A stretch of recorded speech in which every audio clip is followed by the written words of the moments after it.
Yesterday was the disappointment. Let's see what he can do today. Right, so the cars lining up on the grid. The team personnel are down there, and the grid boards marking the point at which they need to come to a stop. 2 single-seater categories this weekend here at Macau, which is fairly rare. You normally see just the Formula Regional or previously the Formula 3 cars competing for the Macau Grand Prix. But agree absolutely 100% with David. It's really good to see Formula 4 cars on the timetable for this weekend. And these are not slow cars either. The run down towards Mandarin and from that section to Lisboa, 230 kilometers an hour, 6th gear, and then you're down to 80 kph in 2nd gear for Lisboa itself. Emanuele Olivieri, as the winner yesterday, is going to line up on pole position, and Jules Roussel, runner-up in the French Championship, will be alongside. This is Ryan Coretti, another driver that has come from the French F4 Championship. He was 4th in that, double winner this season, and made some pretty decent progress yesterday. Now, this is the youngest driver on the grid. He was 16 only 4 days ago, Ari Bansal, and the Indian driver has won the GB4 Championship, which is effectively a UK series for the older iteration of F4 car, and the elite motorsport driver going very well this weekend. Number 61 there is Kimi Chan, and he's another of the drivers that has been in Chinese F4 this season and has been a race winner. So it's a quality field, this. You've got lots of champions and lots of race winners and a jumbled grid. In fact, we've almost got a reverse grid because Finn McLaughlin starting 12th, 14th is the French champion Alex Munoz, 15th is the poleman yesterday Sebastian Weldon, 16th is the Italian champion Keen Nakamura Berta, 17th is Thomas Behrman, who's been a race winner in British F4, and 19th is the Central European Zone champion Gino Trapper. So a reverse grid race in a sense. Poor television director, we're not going to know where to look, are we? Goodness me, this is a very exciting race, and it's what single-seaters at Macau at the end of a season is all about, because when we have international champions coming from domestic championships all around the world to compete, if you like, for the driver that is going to be deemed to be elite in this year around Macau. It's just something to enjoy, something to savour this, and you can tell that all these young drivers, this is going to be a memory in their motor racing career that they will remember forever. F4 did us proud at Macau in the COVID period because it was the category that ran for the Grand Prix. It was the Chinese Championship, and because of the travel restrictions, it was really the only single-seater category that could tick the box. It was then rewarded with a race or an event, so race each day, at the 70th anniversary weekend in 2023. And here we are with a brand new FIA badged race. We've had F4 at the FIA Motorsport Games in the past, but now here with a World Cup. That's Rintaro Sato, son of Takuma Sato, winner of the Macau Grand Prix. He did race here last year, in fact, Rintaro, and also in Japanese F4. This year he's been racing in France in the French Championship, French F4, where he won at Lebanon. And these young drivers are going to have experienced quite such a busy grid before. If you have a look at the build-up to this race, just double it, treble it, quadruple it, and that's what we have building up to the FR World Cup a little bit later on for the Macau Grand Prix. But this is a first glimpse into what things are going to be like. And you know what? If these drivers come back next year and they are competing in the Macau Grand Prix, they have had this experience to get used to everything about the Macau Grand Prix. It's going to really equip them very nicely indeed. It is indeed. That's Emily Cotti, who was in the race yesterday and in qualifying, the Chichester-born driver who has been in the Italian and Middle East Championships this year. Keen Nakamura Berta then, the Italian champion, although he is a British driver with a Japanese mum and a Slovak father. And he was the runner-up last year also in the UAE Championship. Sebastian Weldon then, who's been 5 times a winner in Italian F4. He's been a race winner in the Middle East F4 Championship this season and affiliated to the Andretti Global brand. Of course, his father raced for Andretti twice at Indy. Now, that's somebody that has raced here in F4 in the past, the 2023 Chinese F4 champion Thiago Rodriguez, and therefore he does know the track and he does know the cars, but he crashed yesterday, tripped over Thomas Behrman, who was already in the barriers at Moorish. Grandstand's pretty full already, and it's early in the morning yet. It's only just gone 9:10. That is Thomas Behrman. He is the younger brother of Ollie Behrman, Grand Prix driver, of course, for Haas. He's the son of David, who used to do a bit of MG racing, and Thomas was a race winner in British F4 this season gone.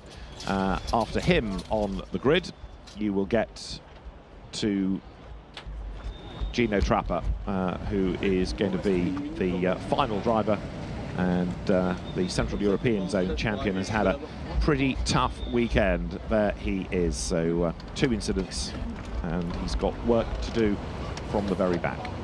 Because this grid kind of tells the story of the journey so far, but this is the race on its own. This is the 10-lap race where heroes are made, and a quick handshake with the British F4 champion, Finn McLaughlin.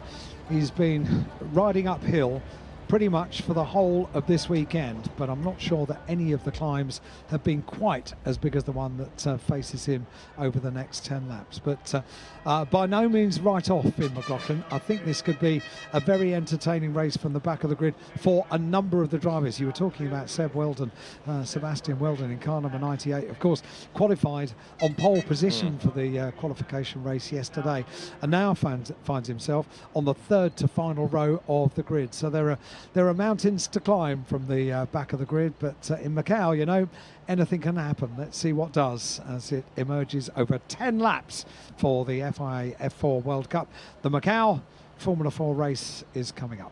You can make progress on the run down to Lisboa, and that's a key part of the lap, as Emanuele Olivieri, the Middle East champion, winner yesterday, lines up on pole from Jules Roussel and Ryan Caretti. Ari Bansal is 4th ahead of Kimi Chan and Li Qiuho. Simon Zhang, the Chinese champion, will go from 7th ahead of Itsuki Sato, Marcus Chung and Wang Yuzhe. Rintaro Sato is 11th ahead of the British champion Finn McLaughlin. Emily Cotti 13th ahead of the French champion Alexandre Munoz. Sebastian Weldon is 15th ahead of the Italian champion Keen Nakamura Berta. There's Thomas Behrman ahead of Thiago Rodriguez. There's Gino Trapper, the Central European Zone champion, to round out the grid. 10 laps are ahead of us then. The drivers on Pirelli tyres will be released in due course. They'll get that formation lap underway, and as the cars then will be released, A, you've got to make a good start. B, you've got to get a slipstream down towards Lisboa, because places can be gained. But equally, you've got to keep out of trouble at Lisboa. I still think people are going to gain places because of incidents ahead. So, yes, it is going to be fascinating to see how quickly the likes of a McLaughlin or a Nakamura Berta, for example, or a Weldon can get through traffic before Emanuele Olivieri, and there he is, the godson of Dindo Capello, checks out up the road. If he can get away while they're fighting their way through, he's going to be hard to stop. Now, look, that doesn't necessarily take into account the possibility of a safety car mid-race or anything like that, but he needs to build that gap while the other quick drivers are having to carve their way through. And it illustrates the importance of that qualifying race of keeping out of trouble. It's all very well attacking for position, but if it goes wrong and you end up compromising the main race, it wasn't worth it. When you look back on that aerial shot, that high shot looking down the grid, you realise just how far it is from the front of the grid to the back of the grid. It is a big job, but you know, the opportunity for an interruption in the race and the opportunity to get a really, really good start right at the start of the race, then this is all going to add up to potentially giving a good result at the end of 10 laps. Here we go then, the final countdown, 10, 9, 8, until we have the green flag lap. And this is the bit that drivers like, when all of the personnel have left the grid, they're left alone to do what they do. Off they go on the green flag lap. Now the green flag waves, and they've got a job to do on this formation lap, and immediately Emanuele Olivieri starts doing that, and that is to weave the cars as much as they possibly can on this lap, in particular on these wide parts of the circuit, which forms the end of the gear circuit and the start of the next lap, to weave the cars as much as they possibly can and to not be sat on their own at the front of the grid for too long, to lose all that temperature that they get into the tyres. It's a really warm day here. It's going to get warmer and warmer in the middle of this afternoon, so around about the kind of time that we're looking at the start of the Macau Grand Prix later on, it's going to be up to 27 degrees, hot and sunny. Just one more thing to catch up on yesterday. Rintaro Sato was third across the line, but he was given a penalty post-race. Now, he'd been slow off the grid, and he had made up his place in order to be where he should have lined up, but he did not do it before the first safety car line. If you do not regain your place by the first safety car line, you must start from the pit lane. Not the back, but the pit lane. He did not do that. Therefore, he was given a notional stop-go penalty, but as it was applied post-race, it had to be a time penalty, and 30 seconds, therefore, dropped Rintaro Sato from third to 11th place. Here we go then, the formation lap for our first single-seater race of the day. 10 laps around the gear circuit here at Macau. Looking back at the driver who has pole position. Ultimate concentration. You can't afford to drop that concentration for a single second, as we have seen so many times over the years here at Macau. Get some really good views as well from that mirrored visor on his helmet. My goodness, what an iconic shot you get back looking at a driver with the yellow and black barriers right the way around the circuit. We said it yesterday, when you see a photograph of a racing car on a circuit and you see in the background the yellow and black barriers, you know exactly where you are. You don't necessarily know which corner you're at, but it's an iconic feature, isn't it?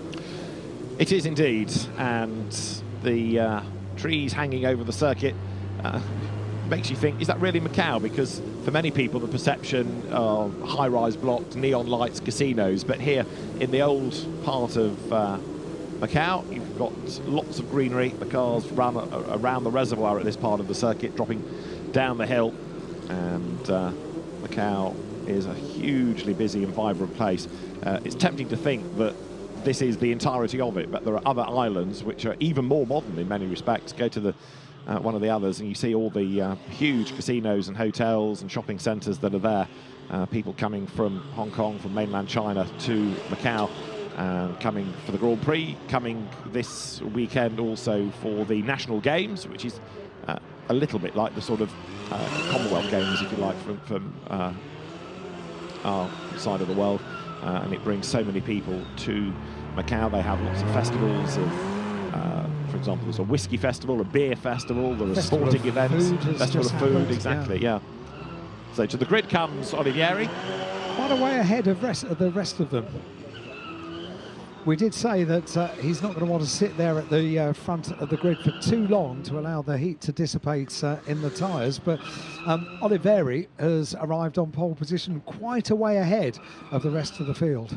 Yeah, it's sort of up to him to control the pace and others to go with him, but Jules Roussel has arrived now, so Emanuele Olivieri in the green-nosed car, Jules Roussel on the outside of the front row, which is a result given that he got a grid drop for causing an incident in qualifying.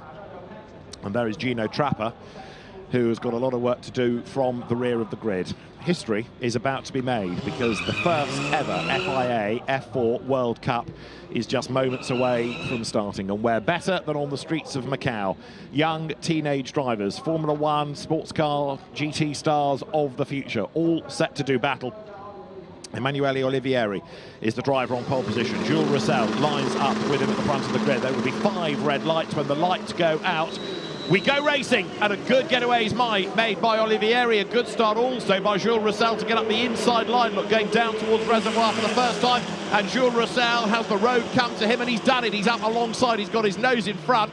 But now he's going to be on the outside line all the way down towards the very fast right-hander of Mandarin. The blue car of Ryan Coretti comes to the outside. Roussel takes the lead. French championship rival Coretti goes second. Olivieri drops to third. Bansal is fourth. Drama in the background. Simon Zhang is off the road. He's taken number 17 with him as well. So there's a big, big shunt already. It's going to bring out the safety car as we lose Itsuki Sato. 2 have gone on the run down towards Lisboa, but it is going to be Jules Roussel from Ryan Coretti. More head up the escape road and into the wall. Plunges there, I'm afraid to say. The car of Kihu Lee.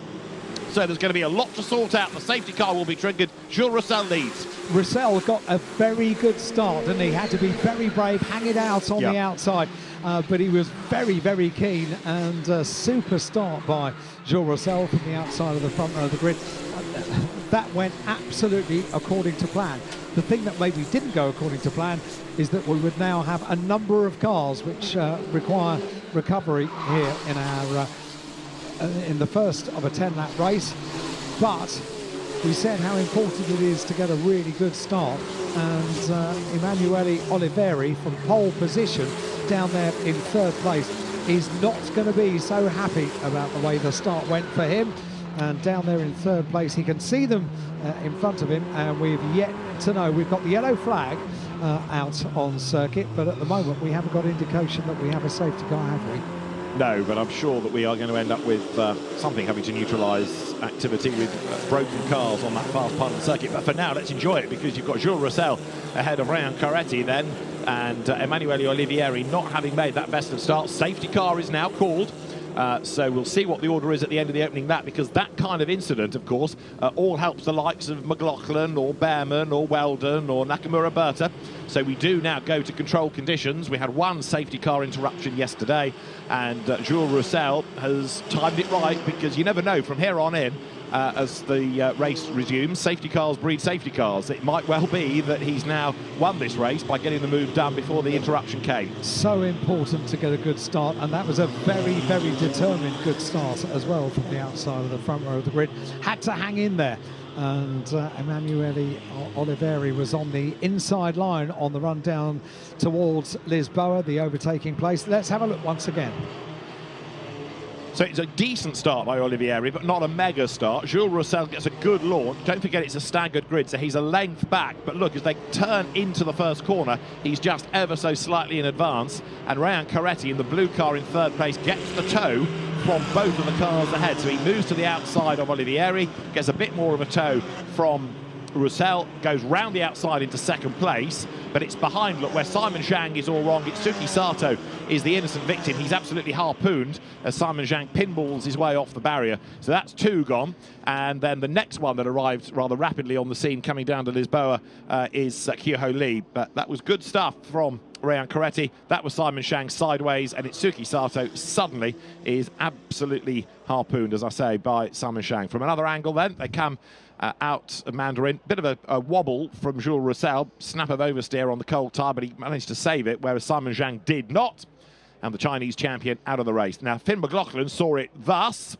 That's fine, he thinks. The accident's all happening over there on the right-hand side. That's 2 places gained. Yeah, good positioning there, keeping well out of the way for Finn McLaughlin. And as you say, 2 positions made up, keeping on the left-hand side of the circuit, keeping out of trouble down at Lisboa as well. That's the 3rd one gained. So I reckon one of the really important thing when you are one of the very, very quick drivers, as Keen Nakamura Berta comes into pit lane.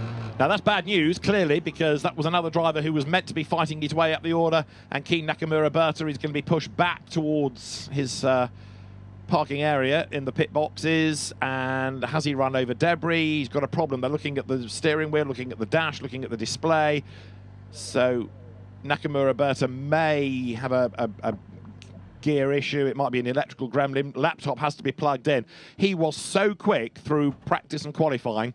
I think he really was so confident going into yesterday's race, and it's just unravelled from there on in. He crashed yesterday, and now he's got a car with a problem, and he's about to go, if he's not careful, a lap down. So big disappointment for Keen Nakamura Berta. 10-lap race this, so we've got a little bit of breathing space with the safety car, and it is definitely technical rather than damage. So I'm afraid to say, as Finn McLaughlin had technical dramas on Thursday, here's another one in need of assistance. Mintimes is the company that operates the cars. Engineers coming from the FFSA, which has a similar way of running the championship. One team runs all the cars.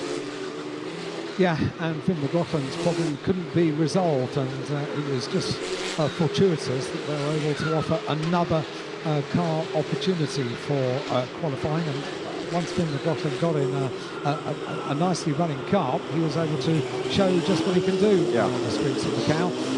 But it wasn't until that point. This is really good news. We get the indication now on the timing screen that the safety car is in this lap. Brilliant. And with 3 cars that needed to be recovered, that's really good work by the course workers. Absolutely it is, yes. So the crane at Lisboa getting the car of Kyoho Lee out of the way, and Simon Zhang's car and Itsuki Sato's cars removed as well. Right, quick update then before we go racing. McLaughlin is 7th, and he started 12th. Munoz who started 14th, is up into 8th. Weldon is 10th from 15th, and Behrman is 12th, having started 17th.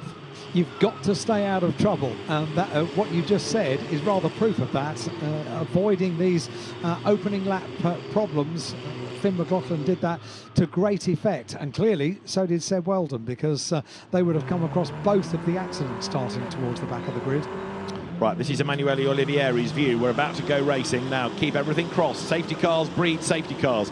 The green flag is ready on the timing line. They're still weaving, still getting the tyres back up to temperature. There wasn't a lot in them to start with, so they need to be careful coming out of the very fast R-bend. We had a crash in this corner on a restart in the previous GT race, but we go racing again, and Jules Roussel with a good restart leads Rayan Caretti across the line by half a second. Third is Olivieri. Bansal is fourth. Kimi Chan fifth. Rintaro Sato is in sixth place, and then it's Finn McLaughlin.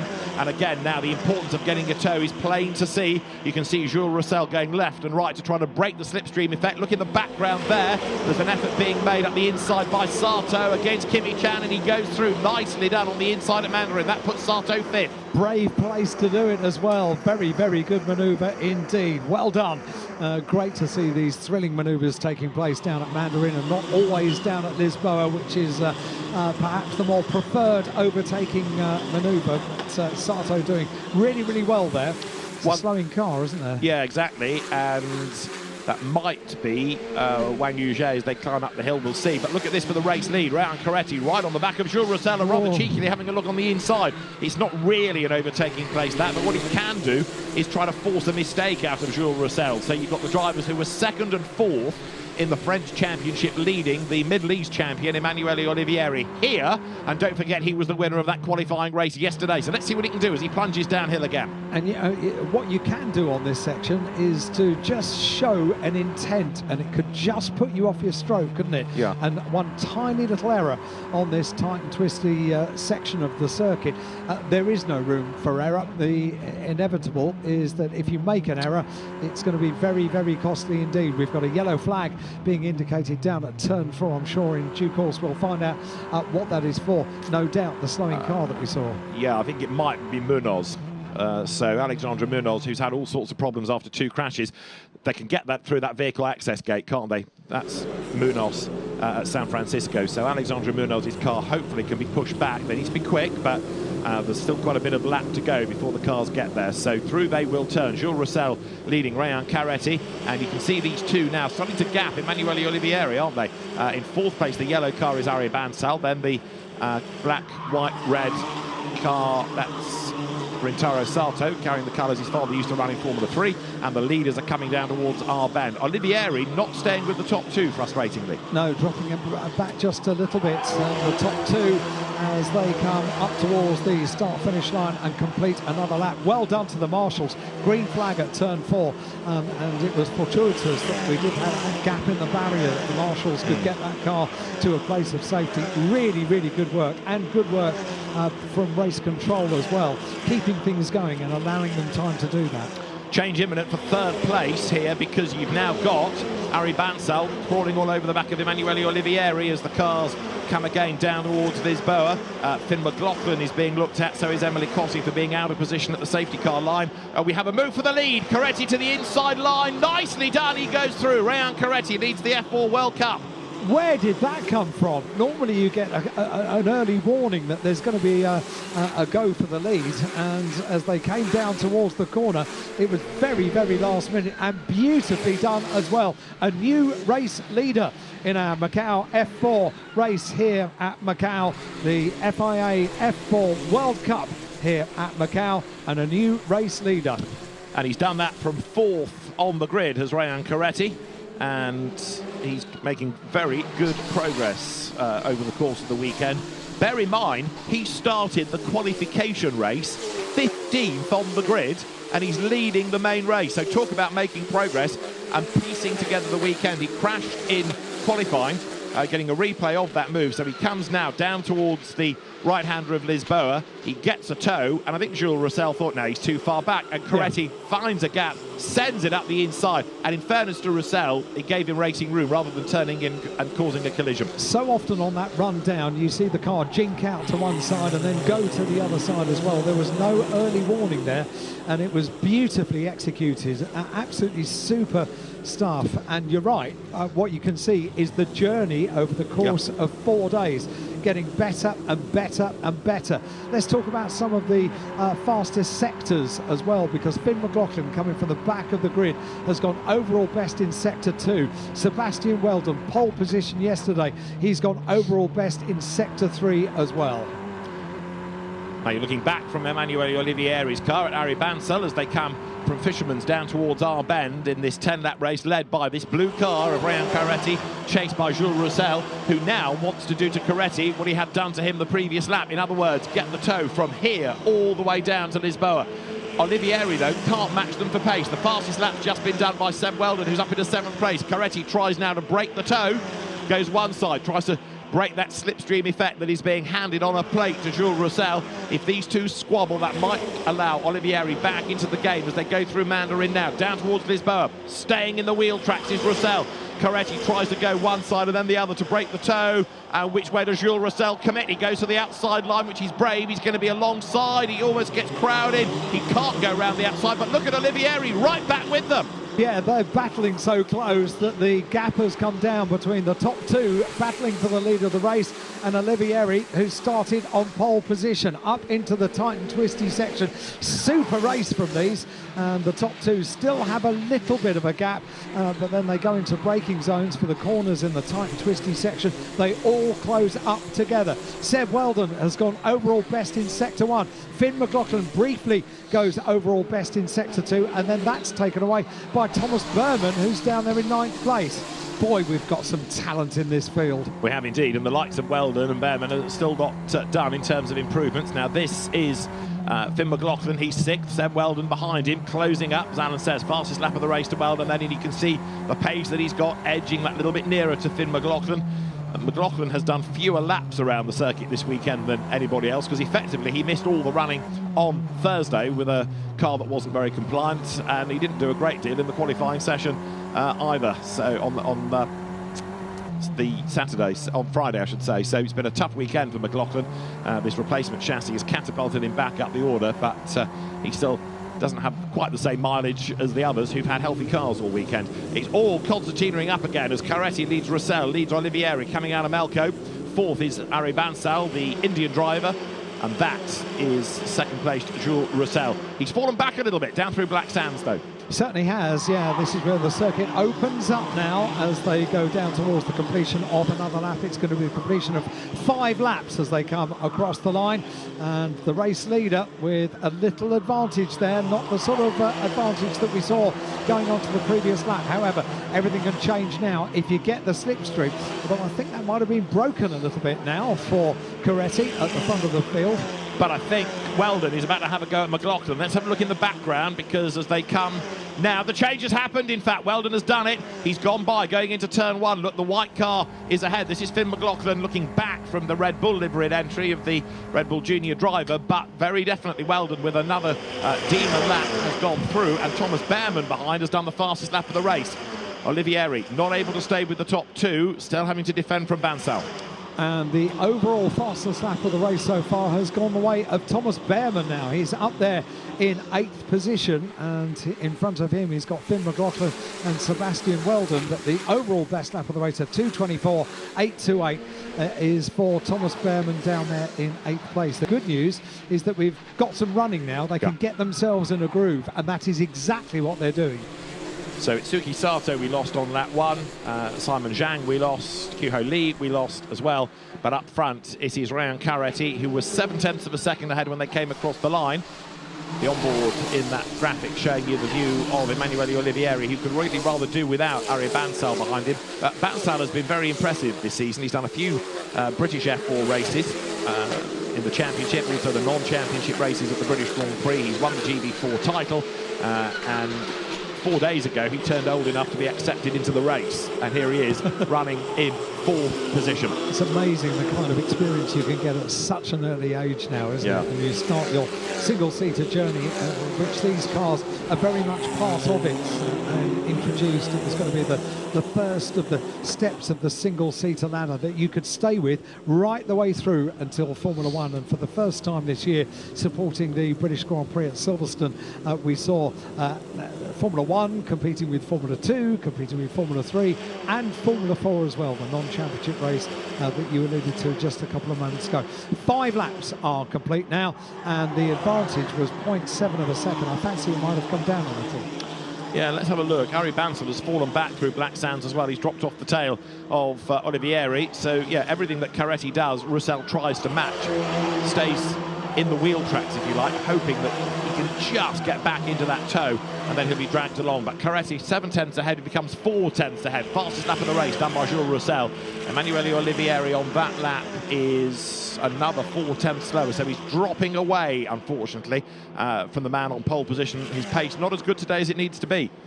Need to watch Sebastian Weldon down there in 6th place on the tail of Sato, and he has just put in, has Sebastian Weldon the fastest lap of the race. He's had that accolade a couple of times as they go side by side for the lead once more on the run down towards Lisboa.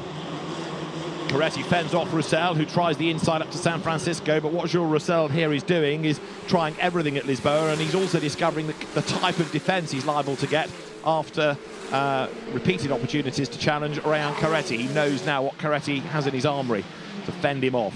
We know now that Finn McLaughlin's going to be looked at post-race for that safety car line infringement. Interesting that his car doesn't have the pace of Weldon, because having lost out to Seb, he's fallen back into the clutches almost of Thomas Behrman. Yes, he has, but it will be good to see Finn McLaughlin finish this race, and he can look back on the weekend and be pretty proud of everything that he has achieved over the course of 4 days, because 2 of them were pretty non-existent. Missed free practice 1, didn't really complete a lap. Missed free practice 2, didn't complete a lap through no fault of his own, through the some technical problem with the car, and then the team deciding that a new chassis could be used for qualifying, straight into qualifying, having not done laps around the circuit, and now he finds himself in 7th place. That's not bad. No, it's not as good as it was, sadly, but it's been a very tough weekend. So now really it's about mileage, it's about experience, and although he's set for FIA F3 next year, it would not be a surprise if he didn't come back to Macau and exorcise some ghosts. There he is, look, with Thomas Behrman almost pushing him around Melco.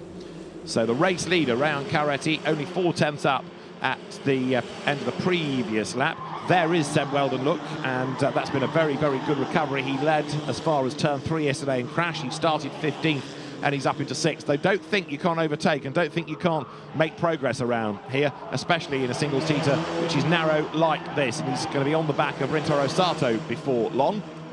So the race leaders have just gone by, and 4 tenths is down again to 3 tenths. Roussel is on for another bid for the lead, isn't he? When it was 4 tenths on the previous lap, there was still a potential for side-by-side on the run down towards Lisboa, and there is going to be again. Oh, so close between these top 2. Having a look down on the inside is Roussel as they go down towards, and this is an epic battle between the top 2 for the lead on the run down towards Lisboa. You've got another one between Sato, Banson and Weldon in the background, as now Ryan Carretti comes back on the outside line down to Lisboa, but Jules Roussel asserts himself. Roussel leads, and then there, look, Sato, Weldon goes ahead of Banson as they turn into Lisboa. So another place gain for a charging Sebastian Weldon. Great drive this, and a wonderful battle for the lead. It's trading now between Carretti and Roussel. Superb stuff. Absolutely superb stuff, and we've got this lap and 2 more to go in the 10 laps for the FIA F4 World Cup Macau Formula 4 race here. Absolutely super stuff in the top 6, all battling it out for a victory here at Macau, which is something very, very special for a single-seater driver. Oh, it goes wrong! It goes wrong! Carretti! Goodness me! And who's managed to get past safely? Yellow flag shown, so it's Roussel with a big lead. Olivieri, I think, had squeezed through, but as the car was bouncing across the road, did it take anybody with him. Coretti there up against the wall. It's going to be another safety car to move him. I think everybody else got through, but it was a bit touch and go. So yeah, Olivieri survived it, so did Bansal, Sato well, and they have got through. And Rayan Coretti just went a little bit wide, bounced off the barrier, and that, after a really impressive drive, is the race over. And the order behind him then, look, as they come down towards the Macau hairpin behind Jules Roussel, is that second is Olivieri, third is Sato, fourth is Weldon, fifth is Bansal, sixth is McLaughlin. Here's the replay, safety car deployed, and you see here Rayan Coretti, the back breaks away, snap of oversteer as he gets into the corner. He's offline, he's heading for the wall at this point, and he knows it. He tries to fight the car, bang, in it goes, bang, in again at the front, and from that point on, it's game over. And for Olivieri, absolute panic. Where is that car going to end up? That was beautifully avoided, wasn't it? It's all split-second decisions, and Olivieri gets past the car. You don't know where it's going to finish. It's still moving. It's still swerving, and there is a diminishing room of tarmac to get past. You saw Seb Weldon stand on the brakes, and there was tyre smoke. Right, safety car deployed. If they're as quick as they have been at doing this, we might get one lap in, but I'm not convinced. It's got to be done on this lap, hasn't it? I don't think it's going to be able to be done in time, but hey, we'll see, we'll see. But Jules Roussel back into the lead from Emanuele Olivieri. Real shame that Rayan Coretti, 15th on the grid yesterday, and having led this race, perhaps he deserved better, but it illustrates that the tiniest error can be punished. So race order, Jules Roussel leading, Emanuele Olivieri in second place, Rintaro Sato in third, Sam Weldon fourth, Ari Bansal is fifth, and Finn McLaughlin is sixth. Right, now this is Emanuele Olivieri's view. Have a look at what's going on ahead. Look for the blue car of Coretti. He's sideways there at maternity, and he survived that one, but only just. But clearly from here on in, Coretti's car is struggling. He's either asked a bit much of the tyres or he's overdriving, and they head downhill. Olivieri getting a little bit closer. There, he's slightly wider look than Olivieri, who skims up towards the brickwork. And then now, Coretti turns in, the back breaks away, and he's out wide, and crunch. One whack, comes across the road, another whack, and Olivieri is thinking, stop, stop, stop, I've got to get round you. He does. It's not that easy for people behind, but really, you could perhaps slightly flippantly say it was a tank slapper that began 3 corners earlier, and eventually, that's the outcome, a broken car. You just don't know, if you're following, you just don't know where that car is going to finish up. You can make an assessment of where it might, but you really have to hope that luck is on your side as well. So tight and twisty, that section. So disappointed, because the battle between those two was superb to watch, wasn't it? Yeah. Lap after lap after lap. And well, who is it that said last year in single-seaters, you have to have a go? I think it was Freddie Slater, wasn't it? Slater. Yeah. You have to have a go, and you do. And we were treated to a great battle at the front of the field from those two. And you can only feel very, very sorry for Rayan Coretti. You know, coming up San Francisco Hill, when you saw the first of those little moments, just upsets the flow, doesn't it? And one little tiny moment leads to another, and ultimately that's the result. So the cars all going round the recovery vehicle, which is on hand, but if that's not off the track by the end of this lap, we have a result, because they will go to the checkered flag in this order. Pedro Cutiero, the safety car driver there, Portuguese racer, very, very experienced of dealing with the safety car processes at Macau. He's been the safety car driver for a decade plus, and also used to race here in touring cars. He is the man at the wheel of the safety car leading the field round. But yeah, I fear we ain't going to get one more lap, just because of the nature of how this all has to happen. But what a race while it lasted. Brilliant stuff. Please, can we have the F4 World Cup on the timetable next year? Yes, indeed. I think they've rather booked their appointment, haven't they? Absolutely superb. We said it from the first time we saw F4 cars here at Macau. They're just perfectly suited. They are nimble, they're quick, and there's young drivers with a huge amount of talent and ambition as well. Just had a message from the FIA Touring Car Commission is it president? I think he is, I think Alan so. Gow, Oh, yes. who has just said the weather here at Macau today is absolutely perfect. He's arrived here for the next race that we'll have here at Macau, the 10-lap race for the Macau gear race, and it is beautiful, isn't it? We've got clear skies, we've got sunshine. Go on. Why is the Touring Car Commission president bothering with the weather? Shouldn't he be thinking about touring cars, not the weather? I mean, we know it's sunny, Alan. We can see that. Well done, Mr. Gow. Your weather forecasting career beckons. Genius stuff. Yeah. I'd never have thought it was sunny and perfect. He's being helpful. Oh, was it? Yes, we're in a little box, aren't okay. we? All yeah, right. we don't know. We'll give him that. I'm afraid to say, then, the safety car is going to have to take us to the checkered flag. And look at Ryan Coretti, hunched down against the barrier, distraught, and actually sobbing by the look of the jerky body movements, and that was a devastating outcome for what had been a really impressive race. And Ryan Coretti will remember Macau, but for all the wrong reasons. And Jules Roussel then is on target to take honours in the FIA F4 World Cup. He was runner-up in the French Championship with 2 wins this season, and it looks as though he is going to be a history-making first ever winner of the FIA F4 World Cup. Great racing it has given us. Just a shame that this one has to end behind the safety car. You're right. And when you see the really forlorn Ryan Coretti, you can see so clearly that how upset he is. You realise how much it means to a young driver to be on the podium or to take a race win, to take victory here at Macau, because it is, for a driver, a huge, huge challenge. Well, I think he can look back at this. He's dealing with the disappointment, the upset now, but he can look back and be very, very proud of the race that we just enjoyed, because that was thrilling. And we've seen a few single-seater races over the years here at Macau. That was a thrilling race. Keen Nakamura Berta, just to finish the story, did rejoin from the pits, but was so far behind. Even now, he has not caught up, even with the safety car. So he is going to finish the race in 14th place. He will gain the position at the expense of the rather tearful Ryan Coretti.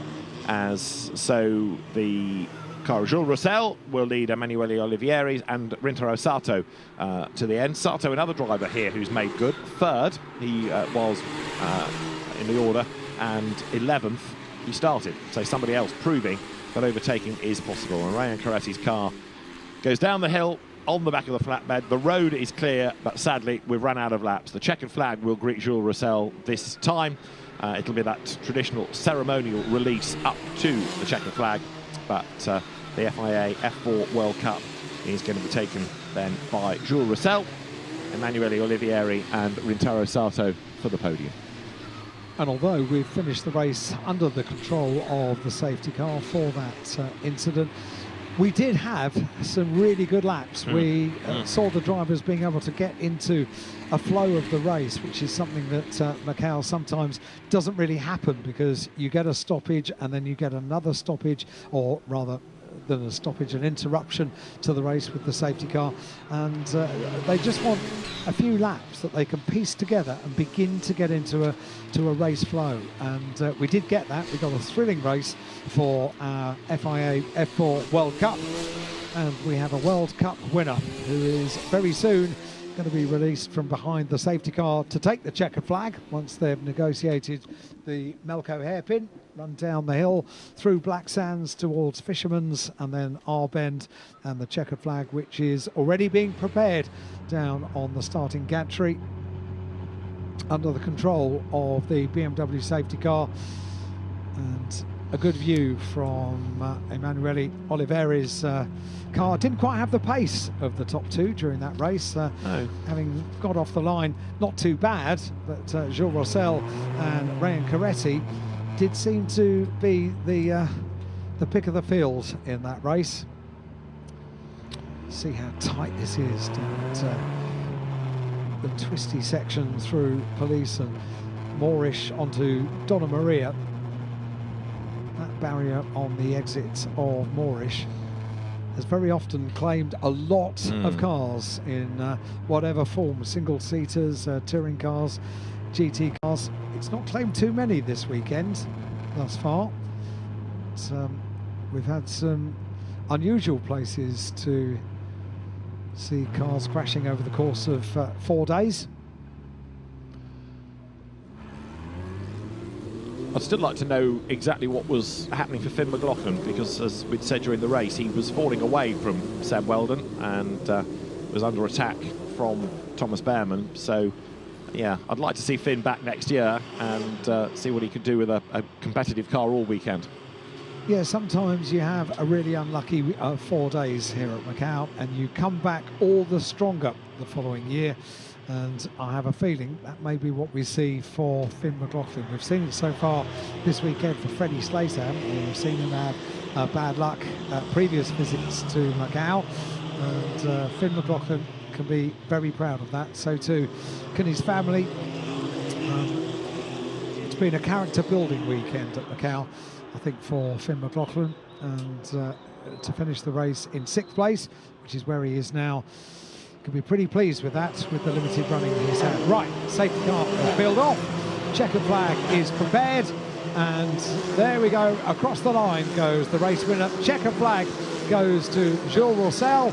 He takes the win from Emanuele Oliveri from the Toro Salto on the 3rd step of the podium. Sebastian Weldon, who started right the way towards the back of the grid, finishes up in 4th. Arai Bansal is in 5th place, and in 6th place, completing the top 6, is Finn McLaughlin. And Thomas Behrman, who was for quite a few of those laps putting in a fastest lap of the race, finishes up in 7th place. Well, we can be pleased with that. We got a race. We did get a race, and it was a good race as well. And if anybody thought that F4 wasn't worthy of being on the Grand Prix bill, well, think again.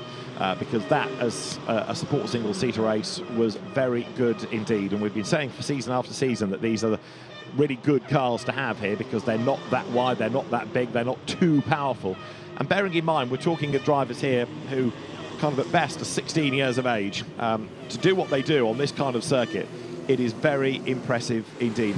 The drivers in the single-seater races at Macau are far, far younger than ever. We talk about the way the event has evolved and the sport has evolved, but it's another of those side products. And people say, oh yes, but you know, in the 80s and the 90s there weren't quite so many accidents in the single-seater races, but the drivers were maybe 5 years older, if not more. And now people come into the sport from karting, into single-seater, into car racing from 14 onwards. And so the drivers that you're looking at are very young indeed, not that experienced, and they will, none of them have encountered anything like this. So incidents are inevitable, but I think the way that the likes of Roussel, Olivieri, and before his accident, Coretti, and certainly Sebastian Weldon have raced, and Arai Bansal in fact as well, mighty impressive. And Emanuele Pirot, as the president of the FIA Single-Seater Commission, who really pushed to have this event here, I think deserves a bit of acknowledgement. It was a good idea.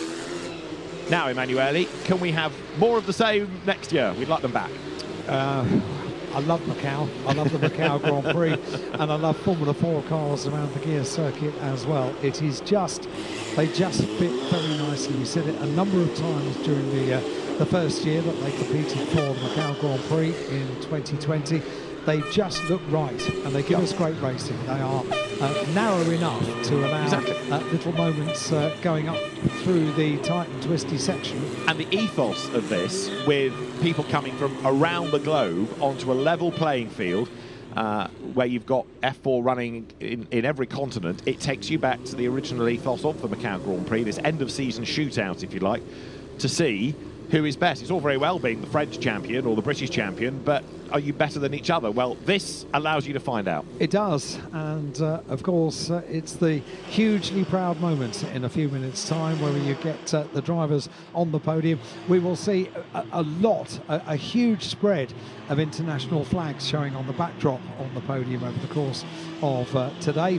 And you'll also hear a lot of different national anthems as well, and that is what Macau is so about. It's about a race like no other. It's a place like no other in the world. there isn't really a motorsport event quite like the Macau Grand Prix. Very often over the recent years that I've been here, it's coincided with a Grand Prix somewhere over in America, if it was the US Grand Prix or potentially the Las Vegas Grand Prix. But you know that the teams are all keeping a very close eye on what's happening in Macau, because a number of these drivers are already signed up to be part of young development driver programs associated with Formula One teams, and Macau is just magical.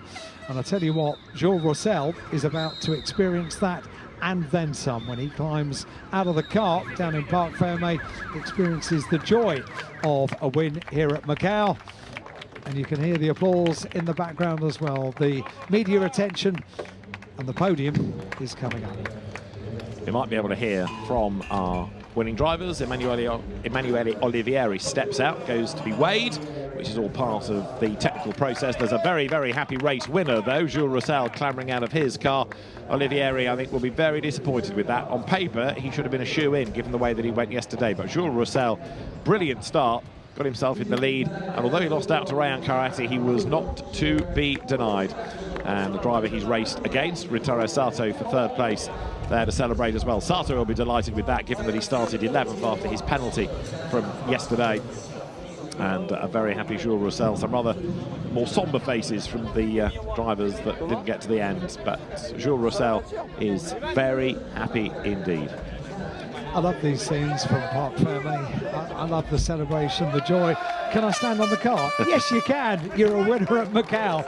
And that's the picture we want. And with the backdrop in the background, the 72nd Macau Grand Prix. I love the fact that he asked if he could stand on the car. It's not my car, I need to check. Yes, you can. They're quite strong.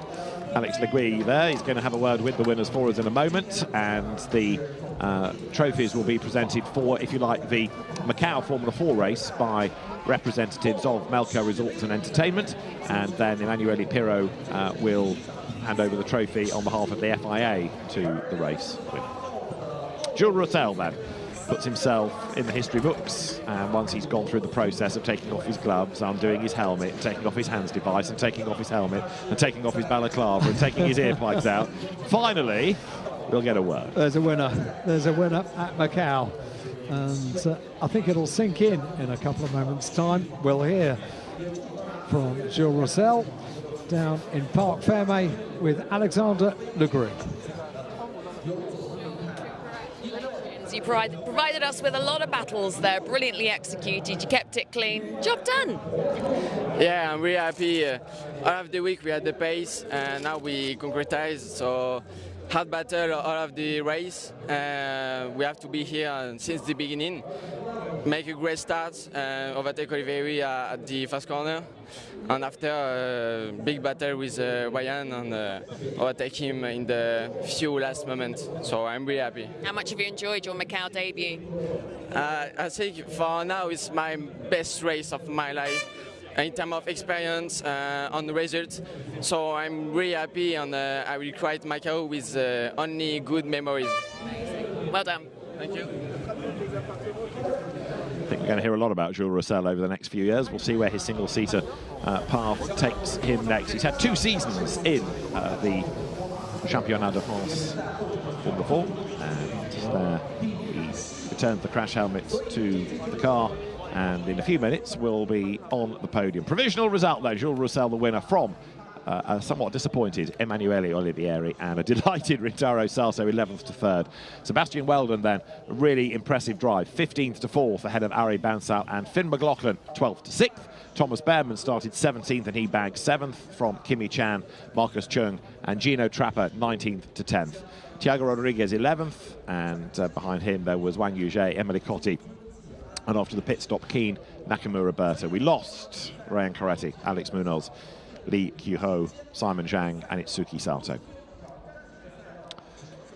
Well, certainly F4 has given us some great racing and some drama as well. And Rayan Karate is going to take quite some time, I think, to get over that accident. You could see just how distraught he was. It's a great shame for him. It's a great shame it ended up preventing us from the last couple of laps worth of racing. But Jules Roussel taking the advantage ahead of Emanuele Olivieri and Rintaro Sato third. They'll be on the podium shortly at the end of the FIA F4 World Cup, the Macau Formula 4 race.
So the drivers are ready to make their way onto the podium.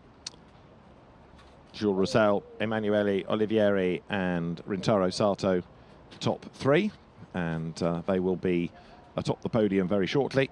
There, the podium awaits. The doors in a few moments will open. The trophies will arrive. The presenters will be arranged. The drivers will be made ready.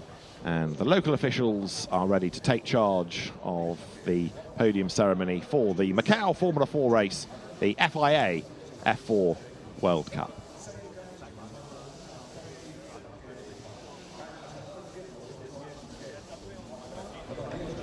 Trophies for the top three, courtesy of the event, and the FIA trophy for the overall winner, Jules Roussel. One or two drivers with big reputations here, having a bit of a whack to that reputation. And Jules Roussel, runner-up in the French Championship, comes out the winner. Let's get to the podium then. Presentation ceremony for the Macau Formula 4 race, FIA F4 World Cup. First of all, let's welcome the winning drivers to join us on the podium. On second runner-up, it goes to number 30, Rintaro Sato from Japan. On first runner-up, number 68, Emanuele Olivieri from Italy. And the winner is number 7, Jules Roussel from France. Congratulations, drivers. And now it's time for the national anthem for the winner.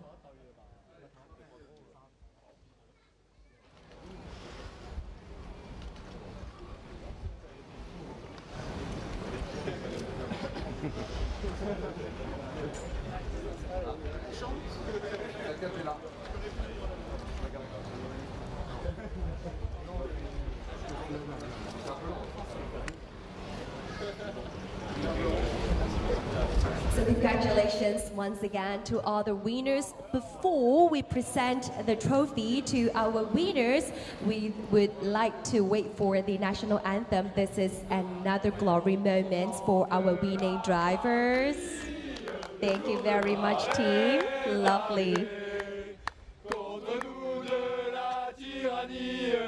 L'étendard sanglant élevé, l'étendard sanglant élevé, entendez-vous dans nos campagnes mugir ces féroces soldats.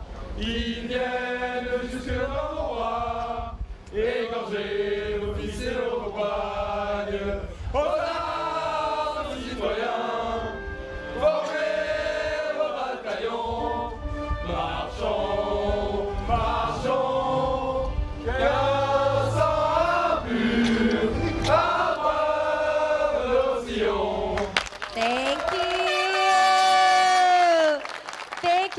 much.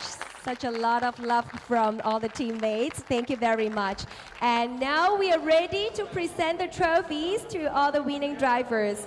First of all, I would like to invite Ms. Oscar Chang, representative of Macau Resorts and Entertainment, to present the laurel and trophy to our second runner-up. Number 30, Rintaro Sato from Japan. Congratulations.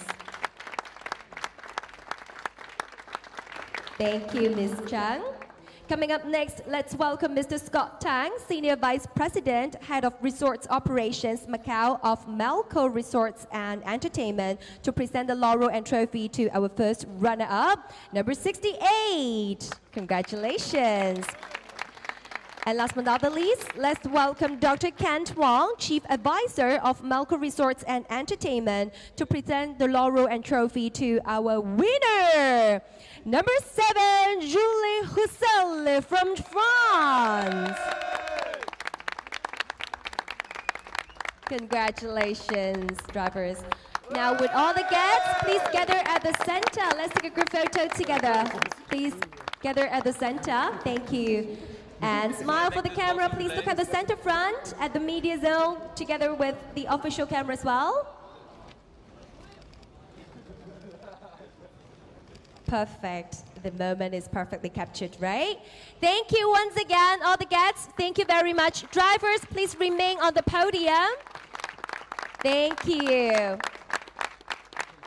Drivers, please remain at the current position. As coming up next, we are also going to present the FIA Trophy Formula 4 World Cup for our winner driver. I would like to invite Mr. Emanuele Pillo, FIA Single-Seater Commission President, to present the trophy to our winner. Once again, number 7, Jules Coussel from France. Congratulations. And Mr. Pillo, please remain at the center. Let's take one more photo with the drivers. Please look at the front, at those media friends' cameras as well. All right. Thank you. Thank you, Mr. Pillo. Thank you. Drivers, please again remain on the podium as it's the champagne time. So please note that the champagne is for your photo taking only, please. So please hold the champagne. Let's take a photo together. And in accordance to the law of Macau, the Macau Grand Prix Organizing Committee has provided non-alcoholic champagne for this podium celebration. Please just take photo with the champagne, please. Look at the front. Yes, for photo taking only. Thank you very much. You can celebrate with your team after the trophy podium. Thank you. All right, thank you. Please remain on the podium for some interview, drivers. Thank you very much. We would love to hear your feelings at this moment. Thank you very much for your understanding. So now, Chris, it's your time, please. Later, celebrate later. Rintaro, here we are again on the podium. But you had to come from further back than we thought. Great drive. Talk us through it. Thank you very much. It's been a tough races because I started P11 really back in. But yeah, I managed to finish P3. I'm so happy about it. Thank you very much to the mechanics and engineer and my family.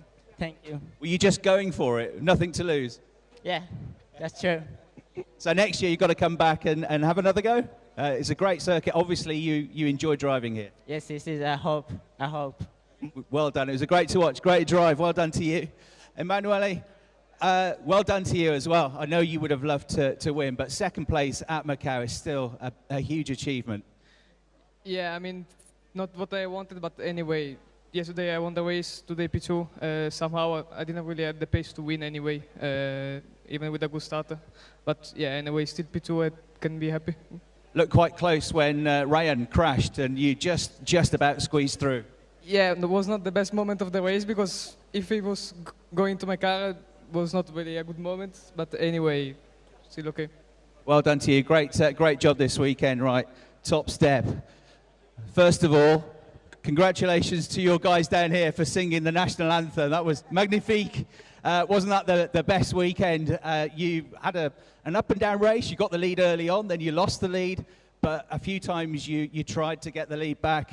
and then you went for it, and it was a great move at turn 1 into turn 2. Yeah, quite hard with the defense of Ryan. But here the toe, first of all, for me defending with this toe, with this long straight was really hard. And after I profit to this and overtake him. And after close the door at the first corner, but the pace was there, even at the race since the first session of the week. So I'm really happy. You didn't want to finish second, did you? If there was any chance, you were going to take it. I really don't want to do second place. When you know we had the pace to do first and we can overtake him, I just take all of the opportunity again, and I'm really happy for that. And you know your name's in history now, the first ever winner of the FIA F4 World Cup. Yeah, I think I didn't realize again, but maybe tomorrow. Yeah, let it sink in. Congratulations, you're champion. Well done, Jules Russell. Thank you, Chris. Congratulations once again, drivers. Thank you very much. Welcome to the race winners press conference from the Macau F4 race, FIA F4 World Cup. We have our top 3 finishers here. Race winner, Jules Roussel.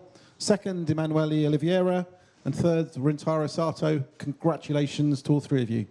歡迎大家嚟到第72屆澳門格蘭披治大賽車澳門4級方程式大賽國際汽聯4級方程式世界盃正賽嘅賽後記者會。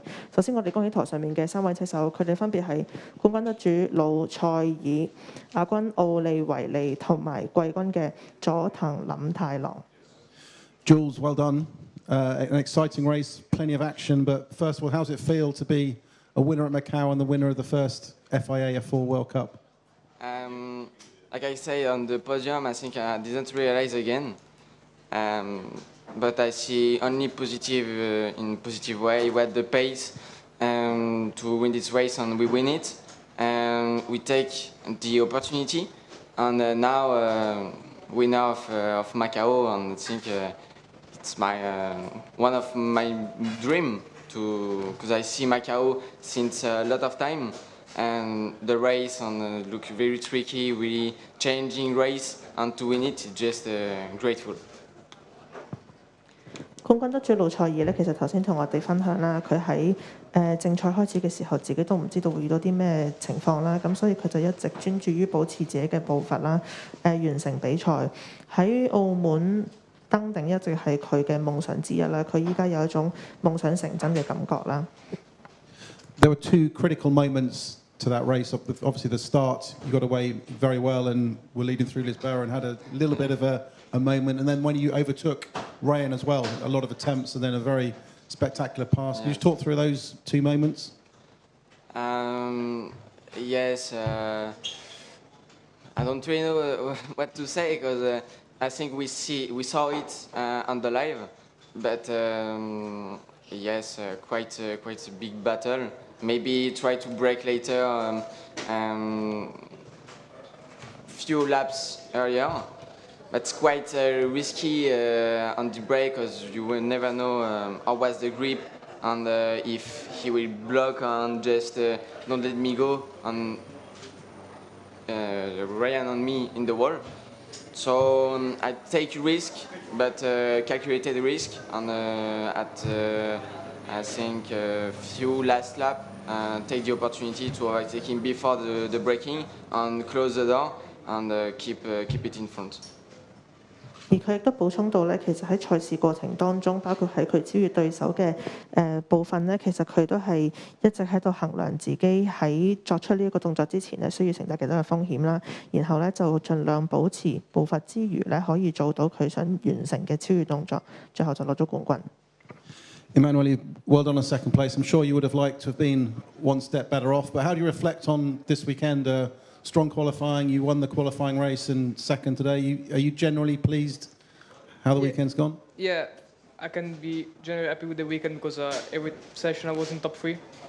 So yeah, for sure today not what I want to be, but anyway, even though the start was not the best, I think today somehow my pace was not the best. I was really struggling with the car on the braking and high-speed corners. So yeah, I just tried to manage to keep some confidence And yeah, then the race was quite clean. I had to defend from behind, and at the end there was the crash in front, which was quite scary. But yeah, anyway, P2 can be quite happy with the result. 奧利維利咧就表示，其實喺成個比賽週末當中咧，佢當然希望自己可以攞到更加好嘅名次啦。咁但係其實喺比賽嘅時候咧，佢首先要保持翻個步伐啦，要 keep 住自己嘅自信心啦，同時亦都要抵擋後車嘅攻勢，所以最後攞到第2都好開心嘅。There were parts of that race where you appeared to be able to close in on the two leaders, and then you kind of dropped back, especially when you came out of the Melka hairpin. You didn't seem to be able to tag onto the back. Was the car kind of fluctuating in its pace and potential, or was it just a case of the leaders were slowing as they were battling? Yeah, I mean, I don't really know what to say because before the start I said like even if I get overtake because the straight is long, I think I had to pace to overtake back. But yeah, anyway, I stay calm after the safety car. But after like 1 and 2 laps, so the pace was not really there. So I just had to focus on myself to actually defend behind. Yeah, to keep it on track basically. 而佢亦都補充到咧，其實喺比賽嘅過程當中咧，佢一直都希望可以保持自己嘅速度啦，然後可以攞到更加好嘅成績。咁但係因為安全車嘅出事啦，咁導致佢其實就將之後嘅專注點咧就關注喺抵禦對後方車群嘅攻勢嘅。Rintaro, congratulations, third place, same position as yesterday, but I think a lot more harder work today coming through from 11th on the grid. How did the race pan out for you? It's been a really, really tough race because I started P11. It's really, really bad, and it's so hard to overtake in here because in the mountain section it's almost impossible to overtake. So, yeah, I managed to stay on the track. I think that was really the most important things to do in a Macau Grand Prix. So, yeah, I made a really good start, and fortunately I avoided the crashes as well. So, I'm really, really happy with this.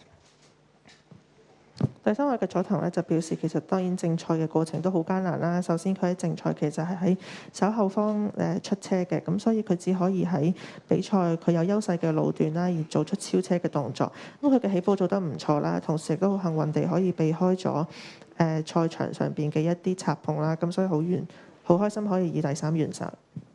Did you feel there might have been a chance to get past Emanuele to line up a thing? And how much were you looking behind you? Because obviously Sebastian Weldon was coming through the traffic like you too. Yeah, it was really, really hard to overtake the car in front of me. I was behind them, but it's so hard to stay behind after the Macau happy, and I was just catching the straight, and I cannot overtake it. So it was really, really hard to overtake. So I just pushed to the car in front of me to make a mistake. So it's really, really hard to overtake here, but I'm so happy with this. 而佢都補充到咧，其實喺東望洋跑道上邊咧，超越對手咧係更加艱難嘅，尤其是係喺法格灣之後啦。咁所以佢嘅戰略咧就係保持翻佢嘅速度啦，然之後一直跟住前車。Okay, any questions for our top 3? Jamie Klein from Autosport. One for Rintaro quickly. Obviously, you had the penalty yesterday. Can you just explain exactly why you got the penalty? And do you think this was a winnable race for you if you'd started from P3 where you finished yesterday? So actually, the penalty about the formation lap, I couldn't start to get in the formation lap. I couldn't start earlier because the P1 guy stalled a bit, and we saw the right side started a bit late, and then the P8 drivers overtook me, and I didn't have opportunity to overtake the P8 guys, so I couldn't back to my grip positions, and then I started, so that's why I got the penalties. And if if you'd started from P3 today, I mean, could it have been a different story? Well, we never know because it's a racing, so maybe some stuff crashes, I don't know. But yeah, maybe I have a good opportunity if I started P3. Thank you. Any more questions? Kayleen Lau from Feeder Series. A question for all 3. Just wanted to get your thoughts on your experience racing here in Macau, and how do you think that will help you for your plans for next year? Jules? For me, I think improving my driving to keep good technical part, even with the wall just ahead of me, and to brake later with good technique and improve the concentration to don't make a mistake, and with this keep the pace, take risk, but keep concentration. Yeah, racing this track is I mean, absolutely amazing. First time in a straight circuit, and I think if you're fast in Macau, there is no point you can be fast anywhere, basically, because here you need to be so precise, so confident with yourself and with the car, and pushing the car into the limits. So really, I think that you need to build on session, and you can't really go out from the pit straight away pushing, because it's not easy, and it's really easy to do silly mistake, and if you crash, you will lose a lot of confidence. So I think it's about everything in the straight circuit. Rintari? Macau Grand Prix, it's a street track, so and there's everywhere is that wall next to us. So one mistake made a huge crash. So the most important thing is to stay on track. And we are the humans, so we made a mistake. So try to not make a big mistake to avoid the crashes or avoid the loss of confidence. So it's really, really important to stay focused to driving for 1 hour to driving a Macau Grand Prix. This is the good training to focus in the other racing track as well, to keep no mistake to stay in a good position. Any more questions? All good? Oh. All good? Thank you very much. Congratulations to all three of you. And if you can pose for a photograph, that'd be great. Thank you.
歡迎大家嚟到第72屆澳門格蘭披治大賽車大灣區 GT 杯正賽嘅賽後記者會。Welcome to the post-race press conference of the 72nd Macau Grand Prix Greater Bay Area GT Cup。首先，我哋恭喜台上面嘅3位車手，佢哋分別係第一位嘅陸文龍、第二位韓瀝潮同埋第3位嘅廖啟順。We have with us on stage the top 3 winners. They are finishing first Lu Wenlong, second Han Li Chao, and third we have Liu Kaishun. Chinese, English? Both can. Both? Yeah, both can. Okay. Then we saw that you did a really good start in the beginning of the race and also every other ones after the safety car. Can you please walk us through? Yeah, I mean, I knew I had to get the job done today. Thank you, first of all, to Lotus and my team, my engineers. They worked really hard this weekend to provide the car. We knew we had the pace all weekend, but qualifying and knowing Macau is very, very tricky and anything can happen here. And knowing that today's race was the plan is to try to get ahead as soon as possible. So making the move at Mandarin was definitely essential to win today's race. So yeah, that was it, and really happy about it. Congratulations. Can you please also share a few words in Chinese to our audience? Yeah. 先要感谢莲花车队和我的技师 engineer， 他们这周末真的很辛苦的帮我 set up 我这辆车。我们知道我们这里澳门是个很难的街道赛，但是到最后我们一起一个车队都成功了。谢谢。第二题问题问一下韩立潮，可不可以跟我们讲一下你在这次比赛中的感受？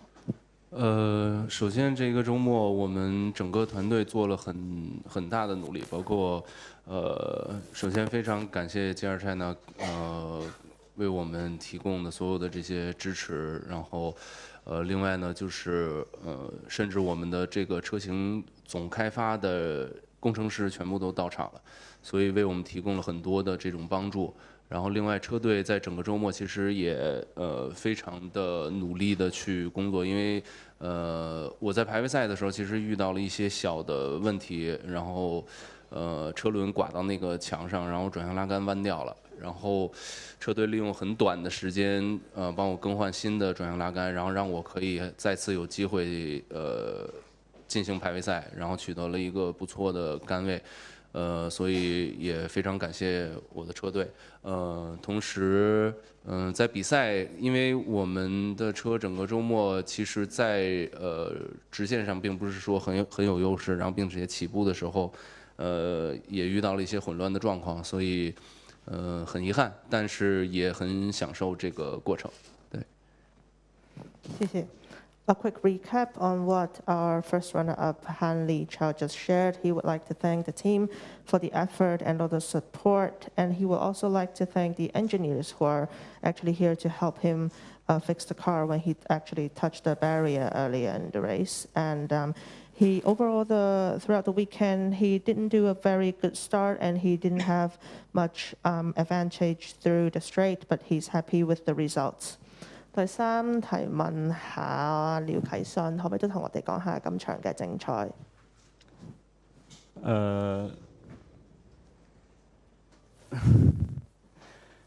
今天很荣幸吧，可以从第10位发车到第3这个成绩啊。我们排位赛遇到了很多问题啊，我的变速箱是卡档了，然后在后面经过车队的维修，只有1圈的时间，啊，也很可惜在排位赛没有做出一个很好的圈速，可以在今天的前排的位置争取一个更好的名次。但我觉得，可以从在澳门这么窄的赛道，从第10位发车，我们仅有可能6、7个弯的绿旗，可以从第10到第3，我觉得，我已经发挥了全部，也很感谢我的车队给我的支持，谢谢。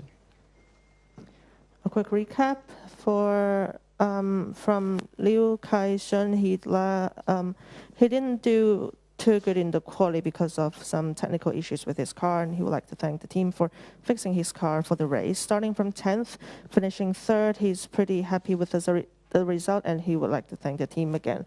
Now we're opening the floor for questions. 開放現場提問，開放現場提問。